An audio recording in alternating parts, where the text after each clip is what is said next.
একটা চাকরি নেই, কিছু নেই, গাধার বাচ্চাটা বাড়িতে পড়ে পড়ে ঘুমোচ্ছে। বলি টাকা কি গাছে ফলে যে রোজ রোজ গাছ থেকে আনতে যাবো? ইস, ঘুমোতেও দেয় না। গাধার বাচ্চা বললো, তার মানে আমার বাবাকে গাধা বললো।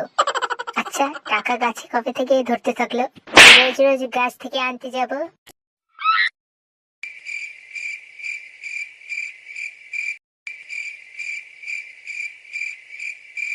গাছে তুই জন্মানোর পর থেকে টাকা ধরতে শুরু করেছে হারামজাদা।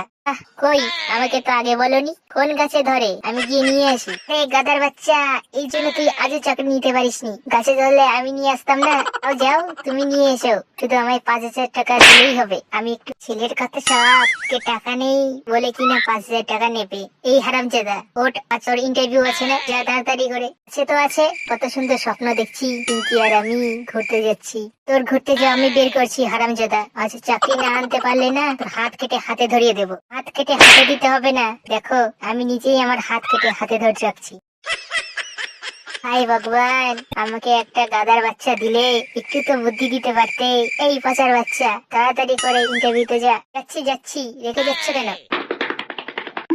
ইন্টারভিউ দিতে যাচ্ছি, কিন্তু কিছু যেন ভুলে গেছি মনে হচ্ছে।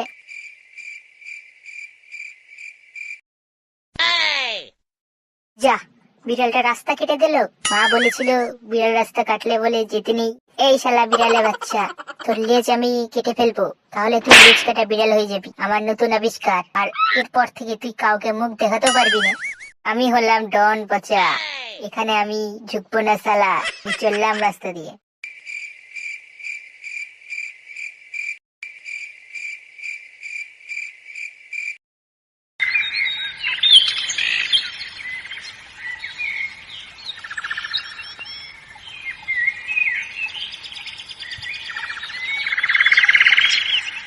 এই শালা মাদারের বাচ্চা পাখি, কি করলি এটা?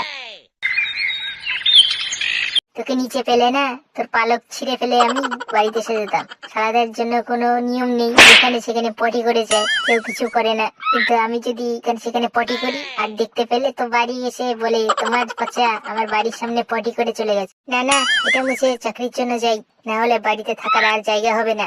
মাকে নিয়ে বাড়ি থেকে বের করে দেবে আর আমার থাকার ঘরটা ভাড়া দিয়ে দেবে।